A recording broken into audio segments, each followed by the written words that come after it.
Hello everyone, I am Musaid Malik. और हमने पिछले लेक्चर में जैसे कि वायरल डिजीज़ पढ़ रहे थे तो उसको हम कैरी ऑन करते हैं। ठीक है, चलिए आज हम पढ़ेंगे सबसे पहले डेंगू के बारे में। ठीक है, सो लेट्स बिगिन इट।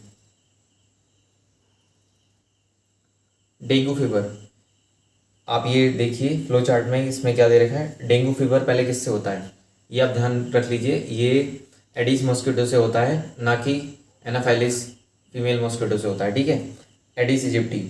और ये सिर्फ डेंगू ही नहीं, और भी सारी काफ़ी डिजीज़ करता है, चिकनगुनिया और काफ़ी सारी मतलब डिजीज़ करता है। ठीक है, इसमें क्या दे रखा है, Aedes aegypti mosquito takes blood from the patient. Patient से ब्लड लेगा, सलीवा के थ्रू ट्रांसमिट करेगा वायरस, ह्यूमन में जाएगा, मल्टीप्लाई करेगा, इन्फेक्ट करेगा डब्ल्यूबीसीज लिम्फेटिक्स टिश्यूज़ में, ये अपना मैचुरेशन और मल्टीप्लिकेशन करेगा। फिर वहाँ से अपनी साइकिल कंप्लीट करके दूसरा मस्किटो जब उसको बाइट करेगा या सेम मस्किटो, तो उसके अंदर अपनी लार्वल स्टेज जो थी वहाँ पर ये ट्रांसमिट कर देगा। तो इसमें क्या सिम्टम्स होंगे, आपकी आइज़ में पेन होने लगेगा। ये जो बैक वाला आइज़ का जो पोर्शन होता है ये ब्लैक, इसके नीचे से आपको अंदर से लगेगा कि बहुत पेन हो रहा है। ठीक है, हेडेक आपको होगा, मसल्स में पेन होने लगेगा, पूरे शरीर की मसल में पेन होने लगेगा, रैसेस होने लगेंगे, बोन्स में पेन होने लगेगा, नौसिया होगी, वोमिटिंग होगी, जॉइंट पेन्स होगा। तो इस टाइप के काफ़ी सारे सिम्टम्स आपको आएंगे। आगे कैरी ऑन करते हैं। डेंगू फीवर, इसके बीच में बहुत बड़ी स्टोरी है कि ये डेंगू मस्किटोज़ हमारे इंडिया में कैसे आए, उसको चलिए देख लेते हैं। होता क्या था, ब्राज़ील से हमारे यहाँ पर टायर्स का बहुत लार्ज स्केल में एक्सपोर्ट होता था इंडिया के लिए। तो वहाँ से जो शिप्स चलते थे, तो कई बार कैसे क्या हुआ, वहाँ से जो शिप चले पहले, तो वहाँ से चलने के टाइम में वहाँ पर मंथ्स लगते थे इंडिया में आने के लिए, क्योंकि सी से सारा रूट था। तो वहाँ से और भी सामान आ रहे थे, तो इंडिया में वहाँ से ब्राज़ील से ओल्ड टायर्स जो होते हैं ट्रक्स वगैरह के, तो वो एक्सपोर्ट किए जाते थे वहाँ से इंडिया के लिए।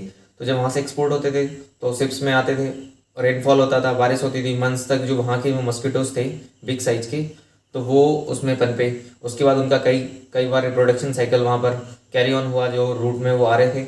उसके बाद जब वो इंडिया में आए, तो इंडिया में क्या था, यहाँ के जो मस्किटोज़ थे और जो एडीज इजिप्टी जो वहाँ से आए हैं ब्राज़ील से, तो उनको कोई कंपटीशन यहाँ पे नहीं मिला। तो उनकी इतना डेवलपमेंट हुआ, इतनी ग्रोथ हुई कि वो डेंगू एक बहुत बड़ी डिजीज़ बन गई। ठीक है, तो इन ये मॉस्किटोज ऐसे आए थे। Dengue fever, dengue haemorrhagic fever, one of the dangerous disease. Haemorrhagic fever क्या होता है, जिसमें हमारे ब्लड में क्लॉटिंग होने लगेगी, ब्लड वेसल्स बर्स्ट करने लगेंगी, आरबीसीज बर्स्ट करने लगेंगी, प्लेटलेट्स की डेथ होने लगेगी। तो ये हेमरेजिक फीवर बोलते हैं इसको, haemorrhagic fever. The symptom of the disease include high fever, several frontal headaches, pain behind eyes, जैसा अभी हमने डायग्राम में देखा था, muscles, joint pains, loss of appetite, भूख लगनी बंद हो जाएगी, measles like rashes over the chest and upper limbs, nausea and vomiting. ठीक है, जैसे कि मीसल्स में होता है, एमएमआर में, मीसल्स रुबेला वगैरह में, तो वो सारे रैसेस आपकी बॉडी पर आने लगेंगे। Dengue can be prevented through elimination of mosquitoes breeding places. तो इसको हम कैसे प्रिवेंट कर सकते हैं, जो मस्किटोज जो ब्रीड कर रहे हैं उनकी प्लेसेस को हम डिस्ट्रॉय करें, जैसे कि जो टायर्स हो गए या कहीं पर स्टैग्नेंट वाटर है उसको हम रोक सकते हैं।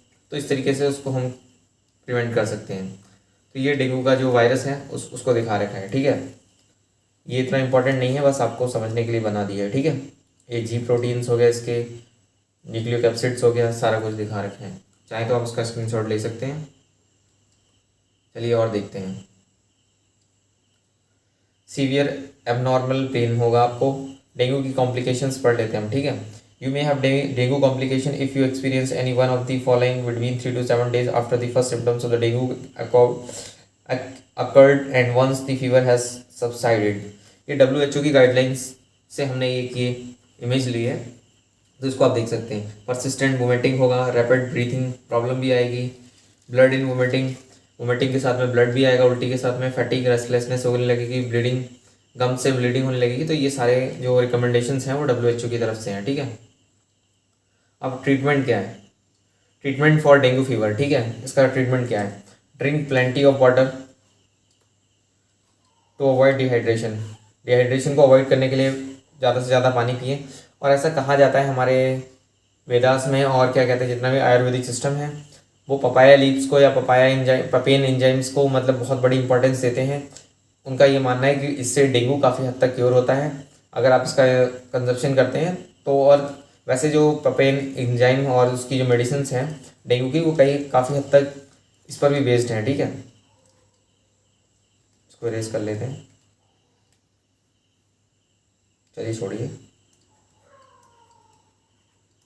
पेपेन एंजाइम जो कि ये पपाया लीफ से बनता है। एक बेड रेस्ट बहुत नेसेसरी है। और इसमें हम मेडिसिन क्या यूज़ कर रहे हैं, acetaminophen can relieve the pain and reduce fever, ठीक है।